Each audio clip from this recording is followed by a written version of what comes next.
नमस्ते दोस्तों, पारुल का जायका में आपका स्वागत है। आज मैं बनाने जा रही हूँ ठंडाई। तो आइए देखें ठंडाई बनाने के लिए हमें किन किन चीजों की जरूरत होगी। 50 ग्राम बादाम, 50 ग्राम काजू, 50 ग्राम पिस्ता, 50 ग्राम खरबूजे के बीज, 25 ग्राम खसखस, 1 बड़ा चम्मच काली मिर्च, 15 से 20 हरी इलायची, 1 बड़ा चम्मच सौंफ, 2 दालचीनी के टुकड़े, थोड़े टुकड़े जावित्री, 1 बड़ा चम्मच सूखे गुलाब की पत्तियां, 1 छोटा चम्मच केसर, 50 ग्राम शक्कर, 1 कटोरी बर्फ के टुकड़े, 1 लीटर दूध और सजावट के लिए 3-4 बादाम लंबाई में कटे हुए, 3-4 पिस्ता लंबाई में कटे हुए और 6 से 7 ताजे गुलाब की पत्तियां। सबसे पहले मिक्सर जार में दालचीनी, काली मिर्च, जावित्री, हरी इलायची, सौंफ, खसखस और गुलाब की पत्तियां डालकर अच्छे से पीस लेंगे। अब इसमें केसर, बादाम, काजू, पिस्ता, खरबूजे के बीज और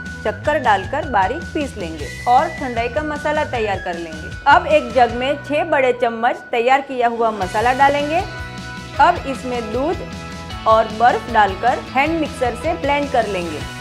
अब इसे ग्लास में निकाल देंगे और गुलाब की पत्ती, बादाम और पिस्ता डाल के सजाएंगे। चिल्ड ठंडाई पीने के लिए तैयार है। अगर आपको मेरी ये रेसिपी पसंद आती है तो प्लीज ये साइड पे सब्सक्राइब बटन क्लिक करें और ये साइड मेरी और रेसिपीज देखने के लिए क्लिक करें।